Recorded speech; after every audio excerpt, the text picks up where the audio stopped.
हम में है दम सच्चाई को सामने लाने का। सच्ची और ताजा खबरों के लिए देखते रहिए न्यूज शिखरांश। मैं के विरोधकर हाजिर हूं आज के ताजा समाचारों के साथ। जनता की आवाज बनने कांग्रेस में शामिल होंगी पूर्व नगर पालिका अध्यक्ष अनुभा मुंजारे। अटकलों में लगा विराम। कांग्रेस के पूर्व मुख्यमंत्री एवं प्रदेश अध्यक्ष कमलनाथ के आगमन पर हजारों कार्यकर्ताओं के साथ शामिल होंगी अनुभा मुंजारे। लोधी समाज का सशक्त चेहरा है अनुभा मुंजारे। कांग्रेस में शामिल होने से कांग्रेस और अनुभा मुंजारे दोनों को है राजनीतिक लाभ। ये बात अब खुल गई है तो मैं स्पष्ट बता दूं, मेरी 19 सितंबर 2022 को प्रदेश कांग्रेस कमेटी के माननीय अध्यक्ष और मध्य प्रदेश के पूर्व मुख्यमंत्री माननीय कमलनाथ जी से व्यक्तिगत भेंट मेरी और मेरे पुत्र शांतनु की भोपाल में उनके शासकीय जो कार्यालय है वहाँ पे हमारी भेंट हो चुकी है। और माननीय कमलनाथ जी ने खुद इच्छा जाहिर की, उन्होंने अपना आशीर्वाद प्रदान किया और उन्होंने खुद इच्छा जाहिर की कि भाई जनता की आवाज़ है अगर, और तुम्हारी मुझे जो सर्वे मैंने करवाया हूँ उस सर्वे में तुम्हारी रिपोर्ट बहुत अच्छी है, टॉप पे तुम हो, तो अनुवा तुम क्यों नहीं कांग्रेस का दामन थामती और अनुवा तुम चुनाव क्यों नहीं लड़ती बालाघाट विधानसभा क्षेत्र से। तो मैंने कहा आदरणीय, मैं सबसे पहले तो मैं आपको बता दूं कि मैं आपसे सौजन्य भेंट करने आई हूँ, मैं राजनीतिक और चुनावी बातें करने के हिसाब से यहाँ नहीं आई हूँ, लेकिन अगर आपका आशीर्वाद मिलेगा तो इस दिशा में मैं सोचूंगी। इतना मैंने कहा तो उन्होंने कहा कि बिल्कुल तुम्हारे जैसे लोगों की ज़रूरत है, तुम आओ मैदान में और संघर्ष जो तुमने इतने साल किया है उस संघर्ष का प्रतिफल ये होगा कि तुम एक जिम्मेदार पद पे आओ और जनता की सेवा अगर तुम करना चाहती हो तो तुम इस रूप में करो। ये उनका आशीर्वाद। और बेटे शांतनु को भी उन्होंने कहा कि बेटा तुम भी यूथ कांग्रेस में आओ और युवाओं के बीच में अपनी एक इमेज बनाओ, एक अच्छे परिवार से हो, तुम इस्लामी परिवार से हो तो उसका तुम जनता को उसका लाभ दो। तो ये बात हुई। उसके बाद फिर आप लोगों को पता है कि हमारे यहाँ माननीय मुंजारे जी का स्वास्थ्य अचानक खराब हुआ और हम लोग इतने ज़्यादा परेशान हो गए उनको सेहत को लेकर कि हमारा इस तरफ ध्यान ही नहीं रहा। लेकिन और ना ही मैंने इस चीज़ का खुलासा किया, क्योंकि मैं आपको बता दूँ कि हम लोग एक धीर गंभीर लोग हैं, हमें हवा में तैरना उछलना बिल्कुल पसंद नहीं, हम एक ज़मीनी सतह पे रह के काम करते हैं। मैं नगर पालिका अध्यक्ष भी थी तो इसी रूप में मैं काम करती थी, अभी भी आप लोगों की सेवा करना मेरा भाव है और इसी रूप में मैं सेवा करना चाहती हूँ।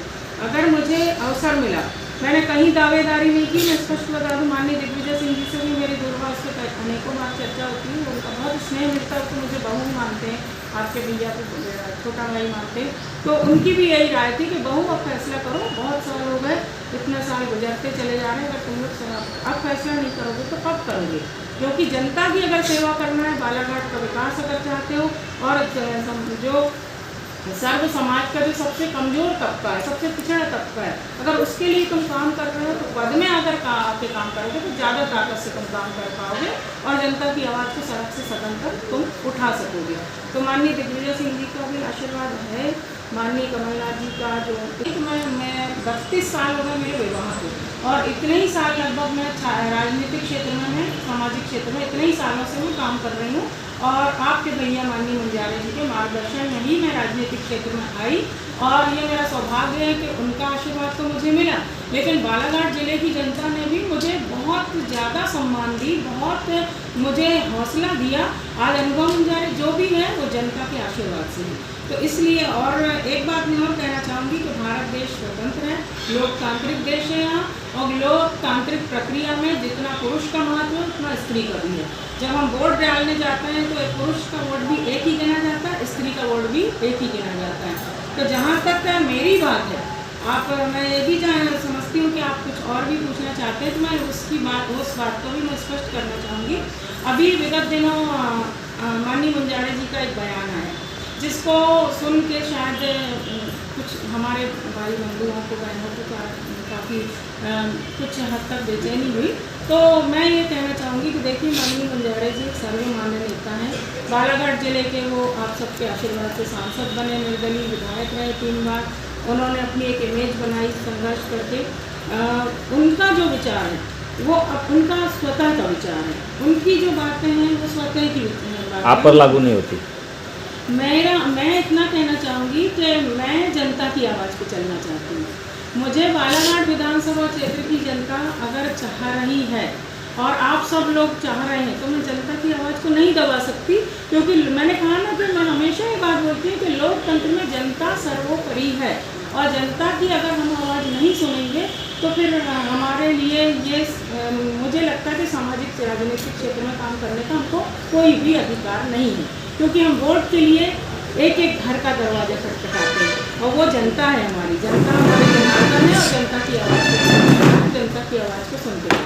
क्या हम ये मानकर चले कि लोधी समाज की राजनीतिक क्षेत्र में खासकर बालाघाट जिले में कमी बनी हुई है, इसकी भरपाई होगी इस कार्यक्रम के बहाने या आने वाले चुनाव? मैंने कहा कि मैं अपने आप को बड़ा नेता नहीं मानती। मैं आपके ज़िले में, हमारे इस बालाघाट ज़िले की धरती में बहू बन के आई, और उसी बहू के रूप में मैं आज भी आपके बीच में काम करती हूँ। अपने आप को नेता ना मैंने कभी माना है, ना कभी मानूंगी, पर ये मेरा सौभाग्य है कि आप सबने मुझे ये दर्जा दिया, सम्मान दिया, बहुत ताकत दी है आप लोगों ने, और इसलिए मैं सोचती हूँ कि अगर आप लोग मुझे इस योग्य समझ रहे हैं तो मैं कोशिश करूंगी कि आपकी उम्मीदों पर मैं खरी उतरूं, और इतना और कहना चाहूँगी कि मैं आपकी उम्मीदों पे पानी बिल्कुल भी नहीं फेरूंगी। तो अभी कोई निश्चित तिथि नहीं हुई है, लेकिन फिर भी निराश नहीं होना है। मैं यही कहना चाहती हूँ हमारे बंधु बांधवों को, हमारी बहनों को, सबको, कि निराश नहीं हुई है। मैं आपकी आवाज़ हूँ। मुझे विधायक बनने का शौक़ नहीं, मुझे मंत्री बनने का शौक़ नहीं, मुझे सत्ता में बैठने का शौक़ नहीं है। मैं एक ज़मीनी कार्यकर्ता के रूप में आज तक काम करती आई हूँ, और आगे भी मुझे ऐसे ही कार्य करना है। लेकिन अगर जनता चाहती है, मैं फिर बार बार बोलूँगी कि जनता अगर चाहती है तो जनता की आवाज़ को दबाने का, कुचलने का मुझे कोई अधिकार नहीं है। और अगर मैं जनता की आवाज़ नहीं सुनती तो मेरा तो ऐसा मानना है कि अगर मैं जनता की आवाज़ नहीं सुनती तो मैं जनता की गुनाहगार हो जाऊँगी, और मुझे फिर राजनीतिक क्षेत्र में काम करने का कोई हक नहीं है। ये जनता की आवाज़ सुन के, लोकतंत्र की आवाज़ सुन के ही मैं सोच रही हूँ कि इस बार एक सही निर्णय लूँ, सही दिशा में चल के काम करूं।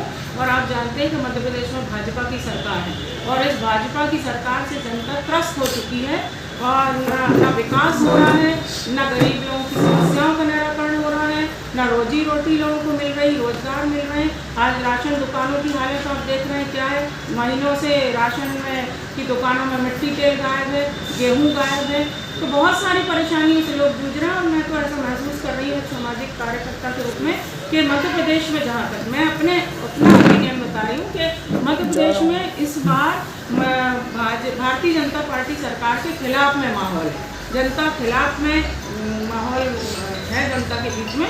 इसका लाभ ऐसे लोगों को मिलेगा जो जनसेवक हैं, जनता की सेवा कर रहे हैं और परिवर्तन चाहते हैं। और मुझे लगता है कि हमारे ज़िले की जनता भी परिवर्तन की हवा में, बयार में बह रही है, और मुझे विश्वास है कि जनता का आशीर्वाद जरूर मिलेगा और सफलता भी मिलेगी। कोई डिस्प्यूट नहीं है, आप बिल्कुल ऐसा ना सोचें। मैंने कहा कि मैं एक भारतीय नारी हूँ और माननीय मुंजारे जी की धर्मपत्नी हूँ। उनके बताए मार्ग पर मैं हमेशा चलती रही, हमेशा चलूँगी। उनका सम्मान मेरे लिए सर्वोपरि है। लेकिन जहाँ तक राजनीतिक क्षेत्र की बात है, तो अब क्योंकि बालाघाट विधानसभा क्षेत्र की जनता में बात है, तो मुझे जनता के लिए आगे आना पड़ेगा ना, और जनता की आवाज़ मुझे बनना पड़ेगी, सुनना पड़ेगा। और ऐसा तो कहीं है नहीं कि एक परिवार में दो दल नहीं रहे या दो पार्टियां नहीं लगी हैं, बहुत सारे उदाहरण आपके सामने। और मैं फिर कहूँ कि मेरे लिए माननीय मुंजारे जी बहुत सम्मानीय हैं, हमेशा रहेंगे, और मेरा उनसे कोई वैचारिक मतभेद नहीं, किसी भी तरह का नहीं। वो मेरे से बहुत बड़े हैं, बहुत अनुभवशील हैं, बहुत सारे उनको सारी जिम्मेदारियां उन्होंने निभाई और वो सब कुछ समझते हैं। लेकिन अभी जो ये निर्णय की स्थिति, अगर मैं जनता की ना सुनूं तो जनता के साथ में क्या कर रही हूँ, क्या उनके विश्वास को मैं लेके चल पाऊँगी क्या, आप ये बताइए। और जनता की जब आवाज़ है, हर दिन मैं आपको बताऊं, सुबह से लेकर रात के 12:30-1 बजे तक मेरे पास यही फ़ोन आता है, भाभी क्या कर रहे हो, भाभी क्या निर्णय है आपका। तो ऐसी स्थिति में मुझे लगता है, मैं तो अभी 6 महीने से बिल्कुल न्यूट्रल हूँ, कोई ज़्यादा एक्टिव नहीं हूँ सामाजिक क्षेत्र में। उसके बाद भी अगर मुझे लोग इस लायक समझ रहे हैं तो ये मेरा सौभाग्य है। अगर जनता मुझे इस लायक समझ रही है तो मेरा बहुत बड़ा सौभाग्य है। और अगर ये सौभाग्य मुझे मिल रहा है तो मुझे इसको सिर झुका के स्वीकार करना चाहिए। और यही हमारे लोकतंत्र की मर्यादा है, यही हमारे लोकतंत्र का सम्मान है, यही हमारे लोकतंत्र की ताकत है।